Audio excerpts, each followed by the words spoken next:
Management की class शुरू होने जा रही है। इसमें हम लोग कुछ बोन को भी देखेंगे, बॉडी बोन स्केलेटल जो टर्म्स है, और उसके अनुसार बॉडी में कौन कौन से बोन हैं, कहाँ कहाँ हैं और किस तरह की प्रॉब्लम्स, क्योंकि उसके जॉइंट्स कल चर्चा हो रही थी हम लोगों के बीच में, आरएनजी कर रहे थे कि जॉइंट्स जो होती है हमारी संधि, एक शब्द आता संधि प्रदाह या जॉइंट पेन। जॉइंट पेन या संधि, संधि यानी जोड़, जॉइंट भी जोड़ है। और उन्होंने बताया भी कि जो दो हड्डियां अलग अलग, दो या दो से अधिक हड्डियां जब एक इस स्थान पे मिलती हैं, जुड़ती हैं, तो उनको हम जॉइंट्स का नाम दिया जाता है। और उस जॉइंट्स में सिर्फ बोन ही नहीं होती, हमें समझना होगा कि सिर्फ उस जॉइंट में बोन ही नहीं होता, उस जॉइंट्स में मसल्स भी होते हैं, नर्व्स भी होते हैं, और उसमें मसल से बने कार्टिलेज भी होते हैं। विदाउट कार्टिलेज कोई जॉइंट्स नहीं होता, जिससे उस जॉइंट्स में जो मूवमेंट होता है वो मूवमेंट उस कार्टिलेज के बेस पे ही होता है। वो गद्देदार रबड़ की जैसी होती है कार्टिलेज, उसमें फ्लूइड्स, सनाइवल फ्लूइड्स बढ़ाई रहती है, जिससे वो लिक्विड से बसा रहता है, लिक्विड से भरा रहता है। और वो जो ग्रीसिंग टाइप होती है, जो स्निग्ध होती है, मुलायम होती है, चिकनापन होता है उसमें, वो प्रॉपर रूप से हमारे जॉइंट्स को संचालित करता है। और जब वो जॉइंट संचालित होता है तो यदि उसकी स्निग्धता, लिक्विडाइजेशन जो है वो यदि प्रॉपर है, तो हमारे जॉइंट्स का जो संचालन है वो आराम से हो सकता है, उसमें कोई प्रॉब्लम हमें नहीं मिलेगी। लेकिन यदि उसमें कोई प्रॉब्लम आ रही है तो इसका मतलब उस कार्टिलेज में प्रॉब्लम बढ़ रही है। कार्टिलेज या तो पतला हो रहा है, दब रहा है, या ड्राई हो रहा है, सूख रहा है। तो हमें ध्यान देना होगा कि कार्टिलेज की वो प्रॉब्लम कहाँ से आ रही है। जब कार्टिलेज में प्रॉब्लम आएगी तो निश्चित जॉइंट्स में आपस में रगड़ आएगा, और जब रगड़ आएगा तो दर्द, पेन महसूस होगा, क्योंकि उसके साथ सेंसरी नर्व्स लगे हुए हैं जिनका संदेश ब्रेन में जाएगा। हमारे छोटे से छोटे एक सेल्स में भी, वो बोन सेल्स हो, प्लीज किसी की ऑडियो बंद कर लीजिए प्लीज। छोटे से छोटे सेल्स,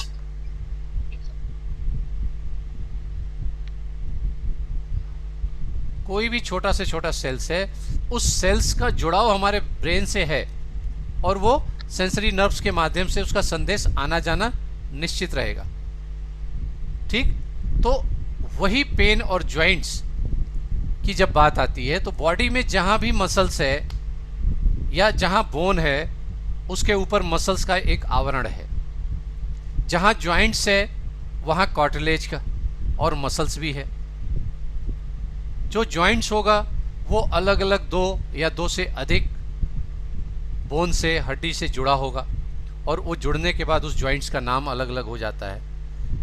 फिंगर्स के जॉइंट्स होते हैं, कलाई के जॉइंट्स होते हैं, टेनिस एल्बो, कोहनी के जॉइंट्स होते हैं, कंधे का जोड़ है, गर्दन में दो जोड़ है, और खैर गर्दन में तो ऊपर से नीचे तक वर्टिब्रिजा है, तो उस वर्टिब्रिजा का अलग ही वो है, लेकिन फिर भी गर्दन में ऊपर नीचे एक जोड़ माना जाता है, दो जोड़ माने जाते हैं। कमर में है जोड़, दो हिप जॉइंट है, दोनों साइड में नी जॉइंट्स है, एंकल जॉइंट्स है, पैर में फिर उंगलियां हैं, उंगलियों की जॉइंट्स हैं।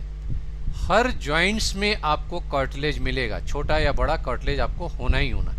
और इस कार्टिलेज में आया किसी प्रकार का व्याधि या नुकसान, किसी प्रकार का प्रॉब्लम होगी, तो वो प्रॉब्लम आपको दर्द के रूप में कन्वर्ट होगा, दर्द मिलेगा, यानी पेन क्रिएट करेगा। तो हमें ध्यान देना होगा कि ये जॉइंट्स में प्रॉब्लम आती कहाँ से और कैसे आती है।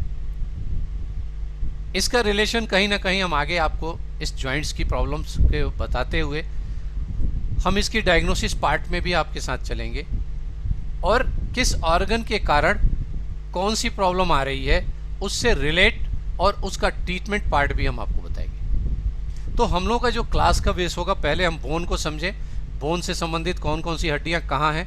हम आपको एनाटॉमी नहीं बताने जा रहे हैं बोन की, लेकिन हम ये ज़रूर बताना चाहते हैं कि ये बोन यहाँ पे होते हैं, इनके नाम क्या है, ठीक है।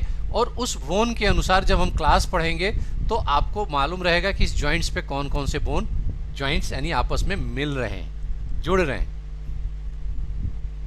उसके बाद उनका जुड़ाव किस आर्गन के कारण, वहाँ का जो सुनाइबल फ्लूइड्स है उसमें प्रॉब्लम आने के बाद क्या है, प्रॉब्लम कहाँ से आ रही है, इसको भी ध्यान देना हमें ज़रूरी है। तो ये सारा पोर्शन आप लोगों का कवर होगा। तो आज हम लोग शुरू जो कर रहे हैं वो हमारे शरीर बॉडी में जो बोन है, हड्डियां हैं, कहाँ कहाँ कितनी हड्डियां हैं, कौन कौन सी हैं, किस नाम से है। तो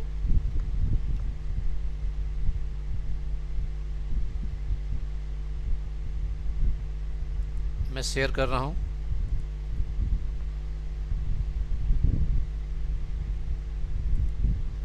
स्वागत है एक्यूप्रेशर होलिस्टिक हेल्थ ग्रुप के क्लास में। परम श्रद्धेय JP Agrawal sir, MP Khemka sir, JC Agrawal sir को नमन है।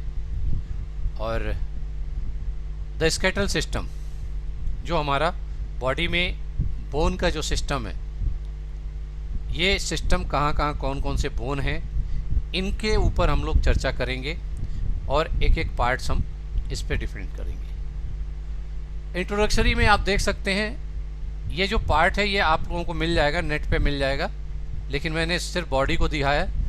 जब पीडीएफ बनता है तो पीडीएफ में ये नंबर जो है जब बड़े होंगे तभी ये नंबर या नाम दिखाई देंगे आपको। इसके लिए ये अलग से नहीं होगा, तो हम आपको प्रोवाइड करा देंगे इसका। इसमें ये नाम क्लियर नहीं है, लेकिन हमें इंट्रोडक्शन जो देना है, मैंने शुरू में ही कहा कि हमें एनाटॉमी नहीं पढ़ानी, हमें इसके बारे में जानकारी करनी है, जिससे कि हम अपने ट्रीटमेंट पार्ट में इसका इस्तेमाल कर सकते हैं। एनाटॉमी के लिए फिर अलग से प्रोसीडिंग है, उसका अलग से पढ़ा जा सकता है। तो with the highly engineered joints the living skeletal and intimately connected with the muscular system. आपके जो जॉइंट्स होते हैं, उस जॉइंट्स में जो इंजीनियरिंग है वो बड़ा सुंदर इंजीनियरिंग है, बड़ा सुंदर प्राकृतिक सिस्टम है जो ईश्वर ने बनाया है। उस जॉइंट्स को, जॉइंट्स बनने के साथ ऊपर से मस्कुलर सिस्टम के माध्यम से, मसल्स के माध्यम से उस जॉइंट्स को कंपाइज किया गया है, यानी वो हटे नहीं, अलग ना हो, बहुत ज़्यादा तेज उस पर चोट ना लगे, तो वो जॉइंट्स हमारा प्रॉब्लम नहीं करता। क्यों? क्योंकि ऊपर से मसल्स उसको दबा के रखा हुआ है, उसको रखा हुआ है। बीच में मसल्स और हड्डी के साथ बीच में जो जगह आती है जॉइंट्स में, वो आपके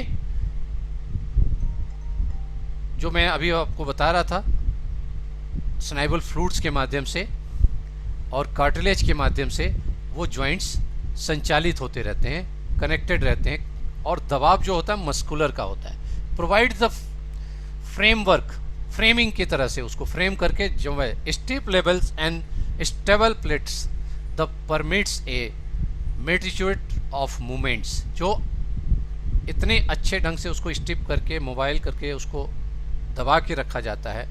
सिर्फ वो मोबाइल के लिए परमिशन करता है, इस जॉइंट्स को चलाने का परमिशन देता मसल, उसको अलग अलग जॉइंट्स को अलग होने की परमिशन नहीं है। उसके लिए फिर किसी प्रकार की कोई अनहोनी हो, कोई घटना, चोट लग जाए, एक्सीडेंट हो जाए, तभी ये जॉइंट्स खुलते हैं या अलग होते हैं। मसल्स जब तक वहाँ प्रॉपर हैं तब तक ये जॉइंट्स खुलते नहीं हैं या जॉइंट्स टूटते नहीं हैं। Problems includes muscles and nerves. इनको देखने के साथ ही आप बोन से संबंधित, जैसे कहा जाता है आर्थराइटिस, आर्थो की प्रॉब्लम है, तो आर्थराइटिस में जो प्रॉब्लम आ रही है, इन्फ्लेमेशन आ रहा है, वो मसल्स और कार्टिलेज और वहाँ जो नर्व्स पहुँच रही है, उस नर्व्स की देन होती है, उसके कारण होती है वो। The skeletal also integrates functionally with the cardiovascular system. Every second millions and fresh blood cell pour out of the bone marrow. अर्थात बोन मैरो जो होता है हमारे ब्लड से बहुत ही शुद्ध करके, फ्रेश करके, प्यूराइट करके, फिल्टर करके तब तैयार होता है। अर्थात शुद्ध ब्लड हमारा जो होता है वो बोन मैरो के रूप में इसमें संचालित होता रहता है। और वहाँ जो कार्टिलेज है, मसल्स है, उसके लिए भी नर्व्स होती है जो वहाँ की सप्लाई पूरी करती है, ब्लड के माध्यम से सप्लाई पूरी होती है। A healthy diet that provides energy minerals specially calcium along with the regular moderate exercise। अर्थात इसमें जो हेल्दी डाइट हम इसके मजबूत रखने के लिए हेल्दी डाइट हम यूज करेंगे, खासतौर से कैल्शियम प्रोटीन की चीज़ें इसमें इस्तेमाल करेंगे। और इसके साथ साथ हमको थोड़ा सा एक्सरसाइज भी करना होगा, जोड़ों को हिलाना डुलाना, योग या फिजिकल वर्क करने होंगे हमें, तब जाकर के ये मजबूत रहेंगे, ये जॉइंट्स हमारे मजबूत रहेंगे। Reduce the risk of many bone and, इसका मतलब इसके बाद जो बोन से संबंधित, जॉइंट से संबंधित, जो मसल से संबंधित जो रिस्क है, उस रिस्क में ये कमी रह जाती है, अर्थात जीरो भी हो सकती है यदि आप प्रॉपर रूप से योग करते हैं, फिजिकल करते हैं, डाइट सही लेते हैं, जो डाइट सुपाच्य हो, शरीर को सही से लगे, तो उससे रस जो तैयार होता है, उस रस में कैल्शियम प्रोटीन की मात्रा भी हो, जिससे कि बोन और मसल्स मजबूत हो। कैल्शियम बोन के लिए ज़रूरी है और प्रोटीन हमारे मसल्स के लिए ज़रूरी है, प्रोटीन हमारे नर्व्स के लिए भी ज़रूरी है। तो इनकी पूरी मात्रा होनी चाहिए, तब जाके हमें पूरी चीज़ें मिलेंगी। ये जनरली वेट से संबंधित है कि शरीर से संबंधित कौन कौन सी चीज़ें कहाँ हैं, इससे रिलेटेड हमको वो नहीं है।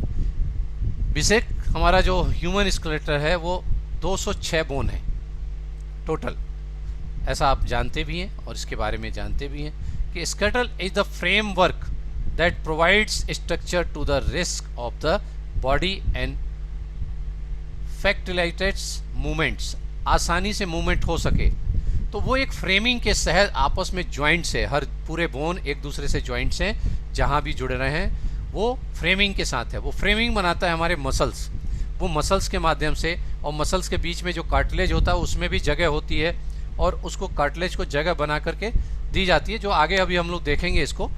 तो ये टोटल हमारे पास 206 बोन्स है, कार्टिलेज, लिगामेंट्स, जिसमें कार्टिलेज भी है, लिगामेंट्स भी हैं, इन सब को मिला करके हमारे जॉइंट्स तैयार होते हैं और मूवमेंट्स मेंटेन रहते हैं, रिस्क फ्री मूवमेंट्स हमारे बॉडी में होते रहते हैं इसके माध्यम से। अब इसमें जैसे नाक है, ये नाक में जो बोन होता है, आगे का हिस्सा जो होता है ये मुलायम होता है, देखिए ये कार्टिलेज की तरह होता है, ये बोन की सिस्टम नहीं होती है, ये कार्टिलेज की तरह होता है, इसमें कार्टिलेज की होती है, मसल्स से मोटी चीज़ कार्टिलेज होती है, तो इस तरह से रबड़ की चीज़ें होती हैं। और ये कार्टिलेज है, ये हमारे बोन हैं, यहाँ पे दिखाया जा रहा है कि ये बोन है हमारे, और ये लिगामेंट्स हैं, बीच में जो लिगामेंट्स है, देखिए ये फ्रेमिंग, लिगामेंट्स के माध्यम से फ्रेमिंग किया गया है, उस जॉइंट्स को बॉन्ड किया गया है, बांधा गया है, और बांध करके उस जॉइंट्स को मूवमेंट तक फ्री रखा जाता है, जिससे वो मूवमेंट कर सके। तो फ्रेमिंग करके जॉइंट्स हैं दो, जैसे ये दो जॉइंट्स हैं, इसके ऊपर आपके लिगामेंट्स के माध्यम से फ्रेमिंग की गई है, और ये हाथ आराम से ये चल सके, ठीक है, ये आराम से चल सके, मूवमेंट हो सके, ये चीज़ सिर्फ इतना ही फ्री रखता है कार्टिलेज हमारा और लिगामेंट्स, ये मिला करके। इन जॉइंट्स के बीच में, इस लिगामेंट्स के अंदर कार्टिलेज भी होता है, जो कार्टिलेज मूवमेंट को आसान बनाता है, मूवमेंट को आसान बनाता है। सिनाइवल फ्लूइड्स जो होती हैं उन्हीं कार्टिलेज में भरा रहता है, जिससे कि उसको ग्रीसिंग की तरह से स्निग्ध और मुलायम बनाता है, चिकनापन देता है, जिससे कि वो आराम से मूवमेंट कर सके। The human skeletal also include ligaments and cartilage. तो ये जो स्केलेटल है इसमें ऑलरेडी हमारे लिगामेंट और कार्टिलेज स्थित हैं। लिगामेंट आर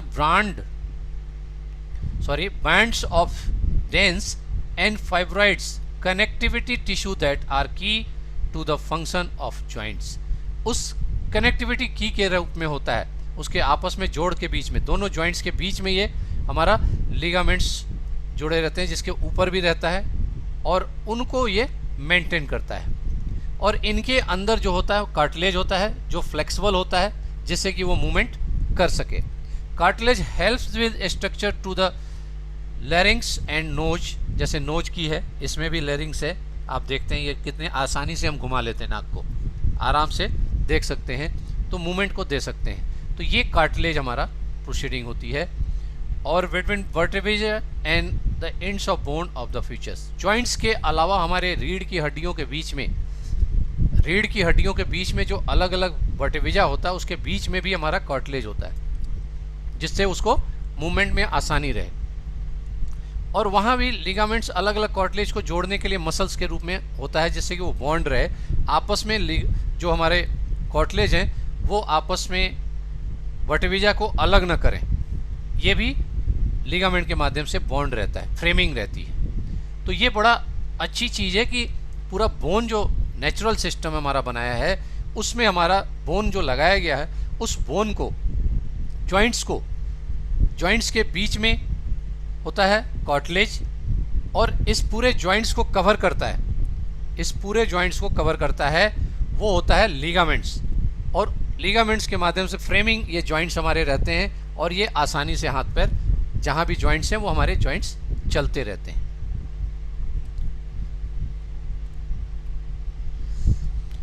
ये देखिए अलग अलग वो है हमारे चीज़ों में, हिप जॉइंट्स हैं। तो यहाँ आपके हिप से नीचे पंजा है, ये पंजे का पूरा आपका स्केटल दिया हुआ है। अब इस पंजे में आप ध्यान से देखेंगे तो ये जो एरिया है ये सब आपके लिगामेंट्स हैं जो फ्रेमिंग करके बॉन्ड किया हुआ है सारे जॉइंट्स को। ये आपकी जो होगी ये लिगामेंट्स हैं, ये पूरा एरिया दिखा रहा है लिगामेंट्स, कनेक्ट ट्रेंड्स एंड एल्थ्रस। और इनके बीच में जो जॉइंट्स होंगे उसमें आपका अलग अलग कार्टिलेज भी होगा, जॉइंट्स जहाँ भी होंगे वहाँ कार्टिलेज भी होगा। ये हमारा ट्रेवियाबुलर बोन्स के रूप में यहाँ टिबिया इसको दिखाया गया है, ये फेबुला है, फेबुला एंड टिबिया दो बोन्स जो ऊपर जाते हैं हमारे एड़ी की जॉइंट से, जो एंकल जॉइंट्स होता है उस जॉइंट से जब ऊपर जाते हैं घुटने तक, तो उसमें दो बोन आते हैं आपके, एक टिबिया बोन है और दूसरा फेबुलिया। फिर कैल्केनिस जो ये पीछे का जो बोन होता है जहाँ हड्डी होती है, जो कहा जाता है कभी कभी हड्डी बढ़ गई है, जबकि हड्डी बढ़ती नहीं है। ये कार्टिलेज या मसल्स टाइप जो जॉइंट्स नर्व्स होती है वो वहाँ जा कर के हार्ड होने चले जाते हैं। कैल्केनियस जो इसका नाम है बोन्स का, इस बोन्स को कहते हैं। इसके अलावा हम नीचे के भी बोन्स के बारे में डिस्कस करेंगे, और वो पूरा का पूरा आपके स्थिति में ligaments are a strong band of the stapes and the fibroids tissue that provides support to the bones and link bones end together in the around joints. Joints के चारों तरफ ये ligaments बांध करके रखते हैं उसको. They are made the column a thought else programs. A large number of ligaments bind together the complex wrist and ankle joints. Ankle joints में भी होते हैं और ये हमारे wrist joints में भी लार्ज लिगामेंट्स होते हैं, क्योंकि कई जॉइंट्स होते हैं, छोटे छोटे बोन होते हैं, और उन बोन में वो जुड़ाव होता है और जुड़ करके आपस में एक दूसरे से जुड़े रहते हैं. ये देखिए अलग अलग पूरे बॉडी का हमारे सिस्टम आ रहा है. ये ब्रेन में है, तो ये जो सिर में है, सिर में स्कल्स जो होते हैं 22 होते हैं. Shoulder circle and upper limbs जो ऊपर के शोल्डर्स हैं, इनमें लगभग सब मिला के 54 बोन्स होते हैं. रिप्स सीने में जो होते हैं, थोरेसिक्स केक में जो होते हैं, उस एरिया में 25 बोन होते हैं. ये रिप्स को लेकर के इस बोन रिप्स में भी जुड़े जुड़े बोन्स होते हैं, अलग अलग बोन्स होते हैं. तो इस पे हम लोग चर्चा करेंगे एक एक करके. हमारे स्पाइनल में आप जानते हैं 32 से 33 वर्टिब्रा मानी जाती है, तो 33 लीगल रूप से लिखा जाता है. पेल्विक सर्कल यानी कमर से लेकर के नीचे तक, इनमें 62 बोन्स होते हैं. यानी सबसे ज़्यादा कमर से नीचे में ही बोन, छोटे छोटे छोटे से बड़े सारे बोन्स होते हैं, वो लगभग 62 होते हैं. तो कुल मिला जुला के ये 206 बोन होते हैं. Bones are arrange from the structure, यानी बोन के माध्यम से ही स्ट्रक्चर तैयार होता है. The skull protect the brain and give shape of the face. ये प्रोटेक्ट करता है और आपको शेप, एक शेप भी प्रोवाइड करता है सिर को, चेहरे को. चेहरे में जो शेप आता है उसमें सबसे ज़्यादा जो ब्रेन से संबंधित स्कल है, इसके माध्यम से शेप मिलता है और उसको एक चेहरे को मेंटेन करता है. और इस स्कल के नीचे, इसके नीचे ब्रेन होता है जो उसको सेफ भी करता है. ब्रेन पार्ट को सेफ करने की भी प्रोसीडिंग होती है. The thoracic keg surrounds the heart and lungs. जो थोरेसिक केग है ये हमारे हार्ट और लंग्स को सेफ करता है, उसको सराउंड करता है चारों तरफ. इसके अंदर हार्ट और लंग्स होता है, अर्थात ऊपर से छोटा मोटा दर्द या झटका लगे, चोट लगे, तो ये उसको रोक लेता है, हार्ट और लंग्स को सेफ बचा लेता है. The vertebral columns commonly called the spine is formed by over the 30 small bones. इसमें 33 ये थोड़ा सा मिस्टेक है, स्मॉल बोन, क्योंकि बाद में स्कटल क्या होता है एक साथ जुड़ जाता है, तो इसलिए कॉसिक्स और स्कटल में थोड़ी सी प्रॉब्लम आती है, सेक्रल और कॉसिक्स में। तो इसलिए इसमें 3 लेकिन है वो 33 काउंट किया जाता है, पूरे स्पाइन को 33 के रूप में जाना जाता है। तो वर्टिब्रल कॉलम्स इसको बोला जाता है, पूरा का पूरा कॉलम सीधे वर्टिब्रल होता है, वर्टिकल होने के नाते वर्टिब्रल कॉलम का नाम दिया जाता है। There are the limbs upper and lower, यानी कि लिम्स जो हमारे अपर और लोअर जो हैं, एंड द गार्डेज दैट्स द गार्डेज over the, then there are the limbs upper and lower and the girdles that attach the 4 limbs to the vertebral columns। अर्थात इसमें जो limbs होते हैं, 2 हाथ और 2 पैर, इनका जुड़ाव भी हमारे वर्टिब्रल कॉलम से यानी कि स्पाइन से होता है। थोरेसिक रीजन हमारे आर्गन्स को लेके चलता है, आर्गन्स को कवर करता है। इंपॉर्टेंस आर्गन जो स्टमक है, लीवर है, गॉल ब्लैडर है, स्पाइन है, हार्ट है, लंग्स है, किडनी है, इनको थोरेसिक एरिया में कवर होता है। लंबर एरिया से हमारा किडनी शुरू होती है और नीचे का पोर्शन जो हमारा यहाँ से कवर होता है, सर्वाइकल से हाथ लिम्ब, यानी हाथ के रूप में जो लिम्स है सर्वाइकल से कवर होता है। नीचे lumbar, cos x and sacral and cos x के माध्यम से ये हमारे लोअर लिम्स कवर होते हैं। तो इनका सेंसरी नर्व्स जो होती है, वही नर्व्स की बात हो रही थी कि इनके पास जो नर्व्स आता है, इन बोन्स के पास जो नर्व्स आते हैं वो थ्रू आउट स्पाइनल कार्ड के आते हैं, स्पाइनल कार्ड से होकर के निकलते हैं और वहाँ से पहुँच करके इस पे हम चलते हैं। ठीक है, अब हम बात आते हैं bones can be classified into 5 types. तो 5 तरह के बोन्स रखे गए हैं और इनको अलग अलग तरह से दिया गया। Bones of the human skeletal system are categorised by their shape, function into 5 types. 5 प्रकार के बोन माने गए हैं। The femur is an example of the long bone. Femur जो बोन होता है वो सबसे बड़ा बोन माना गया था शरीर का। ठीक है, और the frontal bone is the flat bone. Frontal bone जो होता है ये फ्लैट बोन होता है। The patella also called the knee cap is a sesamoid bones. इसको सेगमॉइड बोन के रूप में डाला है। ये पटेला हमारा है जो हमारे ऊपर होता है, नी के जॉइंट्स पे ऊपर से कवर करता है, और ये भी आपके लिगामेंट के माध्यम से जॉइंट्स होता है, और जॉइंट्स होता है तो कभी कभी फ्रैक्चर आ जाता है लिगामेंट्स में, या ये जो आपके नी जॉइंट में पटेला होता है, पटेला में फ्रैक्चर आने से कार्टिलेज में भी प्रॉब्लम आती है, लिगामेंट्स में भी प्रॉब्लम आ जाती है, तो वो थोड़ा सा लंबा समय लेता है सही करने में, और उसका दर्द भी बड़ा असहनीय होता है। Carpal in the hand and tarsal in the feet are example of short bones. Carpal bones जो है ये शॉर्ट बोन्स के रूप में रखा गया, माना गया है, और ये सबसे छोटे छोटे बोन्स में आते हैं, छोटी छोटी आर्डर में आते हैं। तो vertebra are the classified in the angular shape of bones. जो वर्टिब्रा होती है यानी कि हमारी जो स्पाइन की जो वर्टिब्रा होती है उसको इन रेगुलर शेप का नाम दिया है। ऊपर नीचे में अलग अलग इसका शेप आता है, इसलिए इसको इन रेगुलर बोन का नाम भी दिया जाता है। इन रेगुलर शेप और बोन्स के रूप में देखा जाता है। तो मुख्य रूप से हमारे पास 5 बोन है, 5 प्रकार के बोन्स आते हैं, और इन बोन्स का इस्तेमाल अलग अलग जगहों पे आप देखेंगे इस्तेमाल किया जाएगा। अब long bones have 3 main part two them. The outside of the long bones consist of the layer compact bone surrounding spawning bones. red bone marrow contains hemopoietic tissue, the chief function of which is the produce all 3 main kinds of blood cells, red, white and platelets। अर्थात ये जो red bone marrow है ये आपके bone के बीच में होता है, और ये हमें प्रोवाइड करता है, प्रोड्यूस करता है क्या क्या, किसके माध्यम से, cells red, white and platelets. अर्थात रेड, वाइट, आरबीसी, डब्ल्यूबीसी और प्लेटलेट्स में कमी आती है और कमजोरी आती है, तो उसका कॉज हम कहीं ना कहीं बोन मैरो को ही समझते हैं। बोन मैरो को ही समझते हैं, यानी बोन मैरो में यदि आई कमी तो निश्चित है कि red blood cell, white blood cell और प्लेटलेट्स में भी कमी आपको आएगी। और यदि प्लेटलेट्स कमज़ोर होंगे तो हमारे बोन मैरो भी कमज़ोर होना निश्चित है। तो दोनों एक दूसरे से जुड़े हुए हैं। यदि आपका बोन मैरो कमज़ोर हो रहा है तो आपका WBC, RBC और प्लेटलेट्स भी कमज़ोर होना निश्चित है। ए birth red marrow is present in the all bones, but with increasing age in the long bones it gradually becomes yellow marrow। अर्थात बर्थ के समय आपको रेड मैरो मिलता है और जैसे जैसे इंक्रीज होता है बॉडी और हमारे